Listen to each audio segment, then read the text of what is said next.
Welcome to episode 34 of the Mile 62 podcast. I'm your host, Richard Elkins, coming to you from Austin, Texas. Great weather going on these last 2 weeks in Austin. This morning, I went out for about a 10-mile bike ride. Just cool enough where I need to wear a long sleeve shirt, but great biking and running weather. This week, I've done just a little bit of running. My right foot is beat up again. Not sure really what's wrong with it. It's not a stress fracture. I think it's just arthritis. I'm 53 years old. Or osteoporosis. I can't even say it right. As the doctors have told me before. They told me that about my knees and my legs and all that. Oh well, it's not going to keep me from my adventure sports and ultra running. The strange thing is, once I start running a little bit or biking a little bit, it doesn't hurt, but some days it hurts. I guess it didn't help I was deadlifting yesterday, so I do a lot of weightlifting, and then I've got a new sit-up bench, which it's pretty tight when I lean back. Maybe the cushions that I got are not big enough, but that may have put a little bit of stress on my right foot. I'm not sure. I was doing some ab work. But I'll get over it. I deal with it all the time. This podcast, I'd like to talk about the Jalapeno 100 miler. So this is kind of a race recap and let you know how it went. This race took place the first weekend of November. And I guess I'm about 2 weeks out from there now. And went pretty well. Interesting thing was, I guess... it was kind of a spontaneous race. 2 weeks before that, I did the Cactus Rose 150, and I pulled out at 50 miles because I was just like I said in my previous podcast, I was just not doing very well physically. And so 2 weeks later, after a 50 miler, I felt good, and have a huge credit with Trail Racing Over Texas. $400 or plus. They've canceled so many races this year. So I was thinking I'd like to do something because they canceled the December race that I have, the Brazos Bend 100. And I said, well, I'd like to do something. So in the Jalapeno 100, it takes place out at Cat Springs, Texas. And that's the same course that the Habanero 100 is in August. And Habanero 100 is, the hottest race in Texas. It starts at 12 noon. And it's above 100 degrees most of the daylight hours. Well, it was canceled this year and replaced by this Jalapeno 100. And the Jalapeno 100, the plan is it will never happen again. So I wanted to go out and do it, and because it's not going to happen again. And the timing was good. My December race was canceled. At least that's the excuse I gave myself. Who knows? I'll probably find some race in December to do now. But I registered for it on the Friday, and the race is on Saturday. And I'm glad I did. It turned out to be great. Unfortunately, it does start at 12 noon, just like Habanero, and that really wreaks havoc on you because if you get up early every day like myself, and plus you have to drive out there, so basically I was up 4:30 that morning. Race started at 12, and ended up taking me 28 hours, so... And then after the race, I drove home because my legs hurt so much. It's not like you can sleep or something. So I was up almost, 28, probably up 35 hours. Yeah, so I was pretty tired that Sunday night. Anyways, the race was on Saturday, and gear going into the race, I felt good. I was wearing my Ultra Olympus 4s, like I have for a long time. It's my go-to shoe.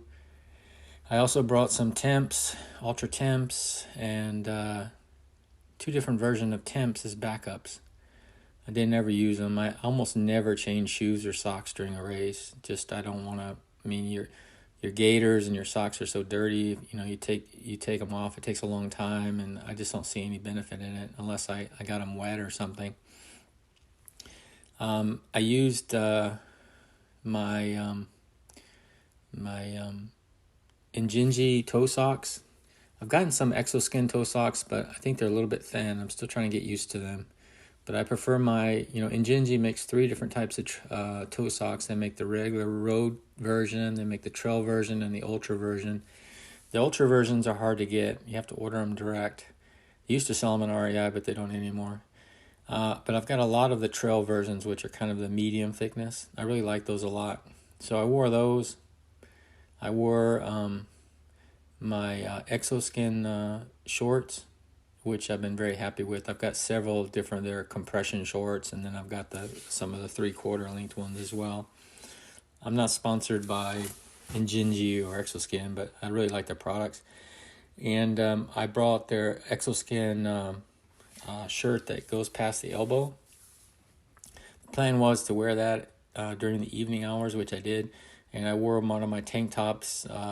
It's more like a sleeveless tank top that I've worn in almost all of my races. I've got a couple of them. I wore that during the day. I'm glad I did, because I had thought about putting on my Exoskin top and just roughing it out during the hot heat of the day. I say heat of the day, it is November, but it actually got pretty hot. It got probably in the high 80s during the day. So we started at 12 o'clock, and I was wearing my my Ultra Aspire vest, and which I have been doing for a long time. They're one of my sponsors. Big shout out for them. I use their lighting and also their hydration vests exclusively. And also Squirrel's Nut Butter, one of my sponsors. I used them for anti-chafing, which became very important out there because it did get hot during the day, and then at night it was quite unusual, which I'll talk about in a minute. But the first lap took off, starts at 12 noon. It was kind of cool. It wasn't too hot. And these laps are 10K, 6.2 miles. So it's the same course as the Habanero. I say same course, and even the race director said, hey, this is the same course, but actually they changed it a little bit. What they changed was during the first half a mile, there was some clearing done by the ranch, 7IL Ranch. So some of the single track through some of the brush is gone now. So you basically go in the same area, but it's all torn down, which is good, because I think that's the only part of the whole course I've ever seen a snake on, is because it's real sandy and there's a lot of brush. But they ripped all that out. So the first, I say half mile, probably first half mile is a little bit different. They've ripped all the brush out, which makes it a little bit faster. Then you come around where you cross the main road coming into the 7IL Ranch, and something very interesting happened that I've never seen out there happen before. Now keep in mind that I have raced out there. I've done the Habanero 50K, I've done the Habanero 100K, so that means I have raced this loop 15 times before this race. And this race is 100 miles, so that's 16 loops. So that means I've ran around that 6-mile loop a total of 31 times in the last 2 years. Kind of amazing, think about it. But anyways, we come up on the road coming into 7IL Ranch, and what happens? Very interesting, about 10 people go the wrong direction. They turn left instead of turning right going across the road. And I thought the markings were pretty clear. And it made me even think twice about it, but I had run the route so many times, I knew they were going the wrong way. So I yelled out at this two runners that were in front of me. I said, hey, you guys are going the wrong way. I started screaming at them and all that. They didn't hear me. You know why they didn't hear me? Because they had music in their ears. Y'all know how I feel about music on a trail run. It just shouldn't happen. I mean, you need to become part of nature. I mean, you have enough snake encounters and other wild animal encounters. You'll realize that having music in your ear on a trail run is a bad idea. Now, I do use music when I run in my neighborhood, sometimes on the trails, but I mean, I'm dealing with dogs. I'm not dealing with cars or anything. So anyways, they didn't hear me, so they went the wrong way. They basically looped to the left, which takes you back to the start-finish line. Some of them were pretty fast runners, and they caught up with me, and we chatted about them going the wrong way. But I said, I knew they were going the wrong way because I've run that course so many times, and the race director said it's the same course, so I knew I was going the right way. Then there was another section along a fence line where it would be a shortcut if you went the wrong way, and a couple people did that too. They weren't paying attention to the signs. Now, I will have to say that Trail Racing Over Texas didn't mark the course as well as they usually do. What I mean by that, they do have their signs. I've actually went the wrong way on one of their other races. A cow ate the sign or something, I don't know.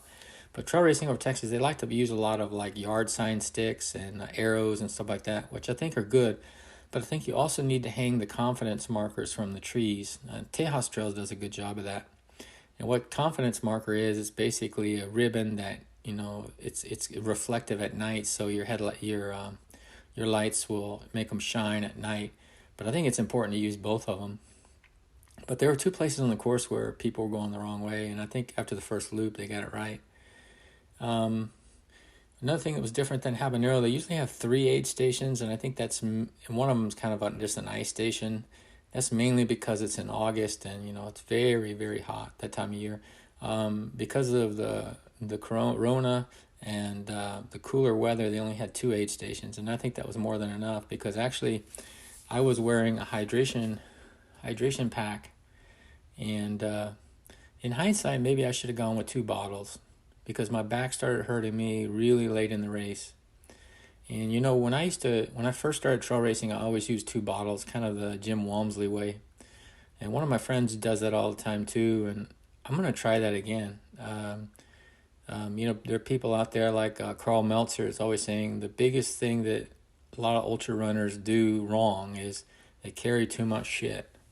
And I think I'm guilty of that. I mean, I've got extra batteries and this and that and this and that. I probably don't need to carry all that stuff, especially when it's a 10K loop. I didn't think about it too much. Now, if it's a point-to-point race or it's a 50-mile loop or something like that, it's a little bit different. But I think I'm going to go back to trying to use 2 bottles that have the pocket on it so you can carry some gels. I usually do that during the summer races with the night races. But I'm going to try that again. I've got Bandera coming up, Bandera 100K in January, and I got Rocky Raccoon 100 miler in February. And I think I'm going to use bottles on those races. I don't want to take the weight down. I want to try some things different, see if it will help me improve even more. But anyways, the first loop went pretty painless. I cruised through it, thinking about an hour. It was pretty fast, and probably too fast, being that I needed to do it 15 more times. The second loop was the wheels kind of came off. My stomach was bothering me. I was eating one of those gels that come from India that all the pros are using now, and I probably shouldn't have. I'm gonna throw the rest of them away. It's supposed to be really good. I'm not gonna mention their name. I don't get any hate emails from them, but really messed up my stomach. And one of the few times in an ultra race I have to go to the toilet. I had to go to the toilet. I mean, I was messed up. And anyways, after that happened, I kind of had a good reset. And my third lap was good. Third lap was coming around. The sun was starting to go down, and then my fourth lap was at night. I did pretty well. I remember around I think it was about mile 33 or 34 or something like that when I was coming in. I think maybe the 4th loop. I was in 6th place, which, 6th place male, I should say. There were some women pros that were ahead of me, but 6th place male, and that got me really excited. And I was like, man, I might be able to get top 10. And so I kept pushing, and then ended up getting out to like 9th place on the next lap. And I was a little bit bummed because I didn't remember anybody passing me. So maybe it was kind of a freak thing that it said I was M6, which means 6th place male. But I kept chugging along and feeling pretty good. I tried to eat. I didn't bring many gels or anything, and I also didn't bring the Perpetuum packets, which I think did me in at Cactus Rose. I threw all those away. I used to be big on that, and some other big podcasts always talking about Perpetuum from Hammer. I'll never use that stuff again. I think it messes me up. It's some sort of maltodextrin rice product, and I like rice a lot because, my wife's Chinese. We eat a lot of rice, and I have for many, many, many years, but It just doesn't work for me. Anyways, I ate a lot of real food, even though it was kind of skimped down a lot because of the Rona. It's prepackaged food, and they did have some quesadillas, and during the night hours, they had the cups of mashed potatoes. I really like those. It was an instant mashed potatoes, which worked fine, but that really does well for my stomach during the night hours. But just kept pushing along. I was using two lights, waist light and a hand light, and later in the night, it started drizzling, and I shouldn't say drizzling. It was more like a mist, a heavy mist, and a really heavy fog. And I was struggling with my waist light, so I switched to a headlight and a hand light, and that worked much better. And really pushed on through the night. I felt pretty good, and kind of kept my same position in the race. And then as the daylight came out, I think I had 3 or 4 laps left, and I was pretty beat up. Maybe I ran the first part of the race too fast, so I started using my poles, and it was kind of cool. We were lucky. It was overcast and foggy, and was able to run in no heat. I think until the last 2 laps.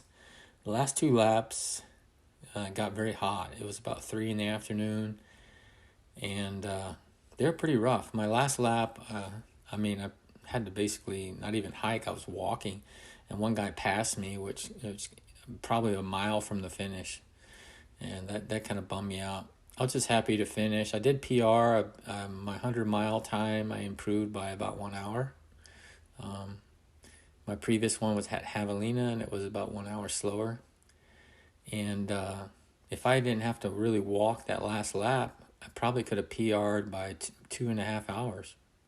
So overall, it was a great day. I was happy to finish it, and was happy to PR, and I ended up getting 7th place because there were a lot of DNFs. Probably half the people in the race DNF. And I got 7th place male, and first place in my age division. I think overall in the race I got 10th. There were some really super females out there racing, the kind of semi-pro. There were one from Colorado, one from Colorado, and one from California. They just one of them got I think 3rd overall or something like that. Anyways, I was happy. I was happy with my performance. I know I can do better, and that's my it just keeps motivating me to get better. So I'm lifting a lot of weights this month. I've been on the bike a lot, just trying to get energy back in my legs. They're healed up. My legs actually healed up pretty fast because I do active recovery. So I was on the bike the next day after the race, but I had a lot of trauma in my feet. They really got swollen and beat up. So I think I didn't run until 5 or 6 days after the race. And this is the 2nd week. I ran 1 day this week, and when I ran, I just didn't have much energy. I just think I'm still trying to recover. I'm talking about energy in my legs. Just didn't have any snap, So I got back on the bike, and I've been biking a lot this week. I think I've got 40 miles, and probably have it's Friday, and probably will have close to 150 miles by the end of the weekend. So doing a lot on the bike, just to toss it up, and doing a lot of weightlifting. I got some more equipment that came in, but my goal is to build up my strength more, especially in the core and in the back. And my back started hurting me, my neck, I think because of the hydration pack. I'm gonna toss it up some. So in Bandera, I'm gonna try to use 2 bottles, and then may do the same thing in Rocky Raccoon. Rocky Raccoon, not last year, but the year before, I DNF'd. Just made it 3 laps. I made it 100K basically. I made it 60-some miles, and I ran into problems, and of course that was 2 years ago. So this year I'm going to try to finish. It's a tough race. People, you read about it online. A lot of people come from out of state and all that. They think it's an easy race, but they get a rude awakening because it's not a really hilly course, but it's in the Bayou area near Houston. It's actually in Huntsville. And so there's some swampy areas when it gets close to the lake. So there's huge sections that are all mud. And that really drains you when you're running, especially at night. You come to these sections, and I'm talking about 25 yards of mud to try to get across. And they got small trees and stuff. You can't. There's nothing to grab onto.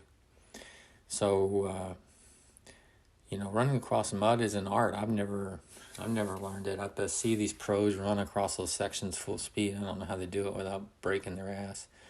But anyways, it's a muddy, can be cold course, but I'm looking forward to it.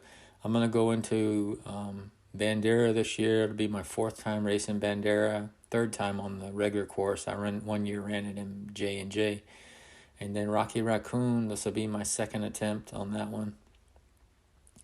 But I plan on racing almost every month in 2021. Hopefully this Corona bullshit will stop. I mean, it's just ridiculous. And during the Jalapeno 100, that was an issue. He really had a lot of safety protocols. We had to wear the can't remember the name. The hoodie, the bandana type thing you can put on your neck. I can't remember it for a second. You can pull it up over your nose when you go into aid stations and stuff like that. But the trouble is, it gets wet. You're sweating the whole race.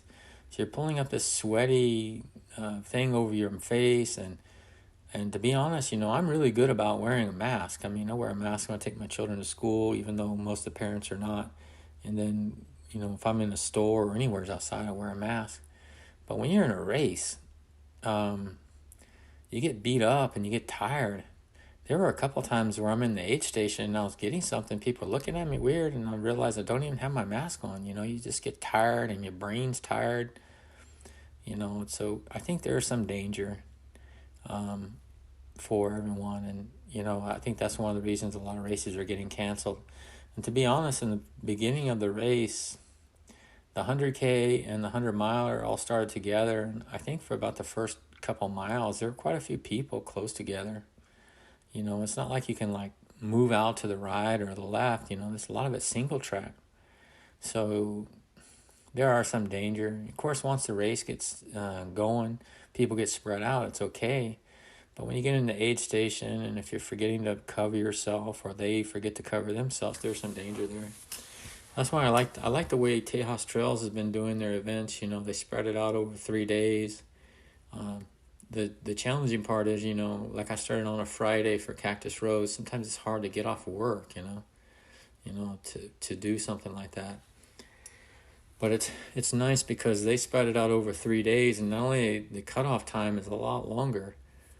They give you the same cutoff times. If you start on a Friday, you get a lot more time, but it also spreads everyone out. When I started at Cactus Rose, I started with about 5 or 6 people, and most of them tore off way ahead of me, so I was by myself, after a quarter mile. But that wasn't the case at Jalapeno. Jalapeno 100, there was quite a few of us close together for probably the first 2 miles. So it was a bit dangerous.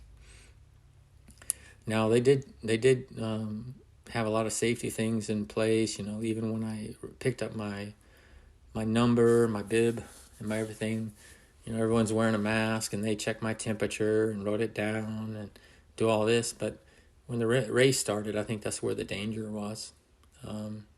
They did try to do the best they can on it. But overall, I think Jalapeno 100 was a great idea for myself, jumping into it. Ended up doing pretty well, and I was bored. I wanted to do something, and I was disappointed I had to drop out of Cactus Rose. In hindsight, I wish I would have signed up for Cactus Rose 100-miler. I think I could have finished that, but after 50 miles at Cactus Rose, I realized that calculating the times, I would probably have to run 2.5 days to finish the 150 miles, and on that technical course, I don't think I would have made it. So, you know how it is. If you DNF at 125, you DNF at 50 miles, it's the same thing. So I'm glad I did that. But it was nice to jump in another race like Jalapeno 100 and get it done. So today's November 20th, and Thanksgiving's coming up.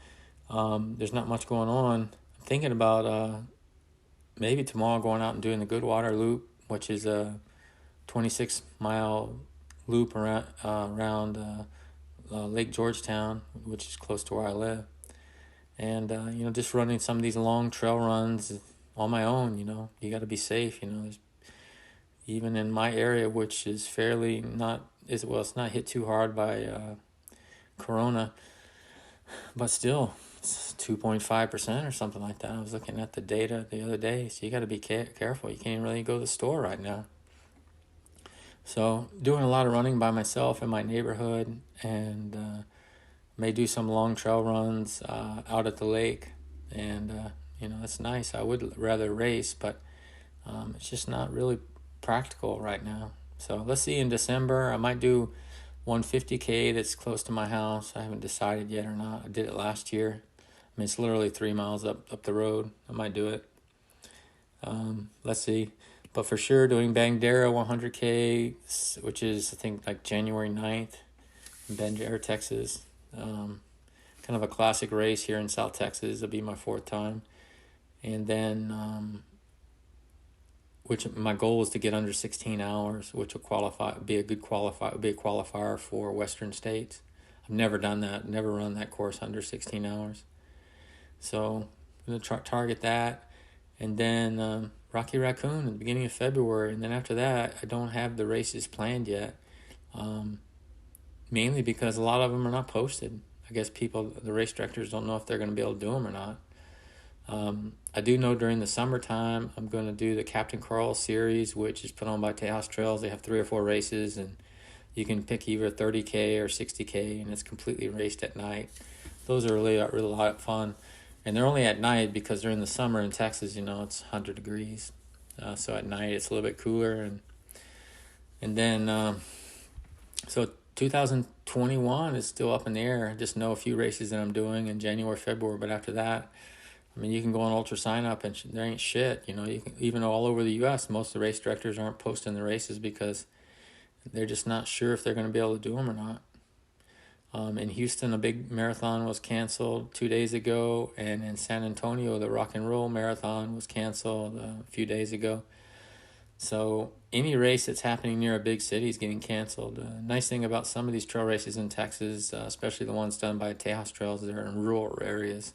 So like in Bandera, these are towns that are like more than 2 hours away from the big cities, so they won't get canceled. So that's kind of what I'm targeting. If I do any races, I want to do rural races so that I know they're going to happen, and there'll be fewer people, so they're a little bit safer.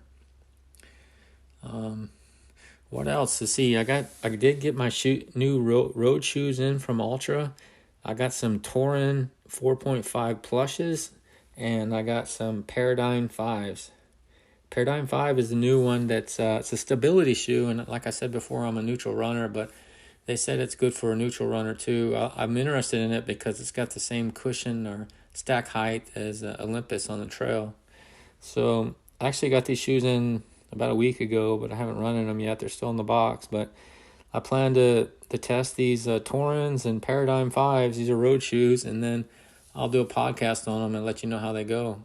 I usually like to run in them a few times, and then we'll do a podcast and talk about how they do. But thanks for listening today. Hope everyone has a great Thanksgiving. I plan to do a few more podcasts. Maybe I'll do another one this weekend on do one on Comrades, which is a big ultra in South Africa. Been studying that. That's definitely one I want to do in the future. But wish everybody a happy Thanksgiving. Get out there and run. It's perfect weather to run, and if you're running and biking, you're not in the stores and stuff catching the Rona. So the more you work out, probably the safer it is.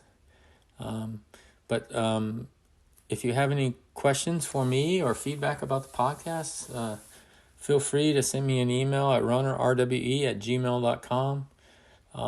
Always welcome suggestions and feedback. And please follow me on social media, on Instagram, Facebook, Twitter. I'm runnerrwe. It's all one word. And then you can follow me on Strava. I'm about 10 followers away from 1,000 followers on Strava. I'm pretty excited about that. Please follow me on Strava.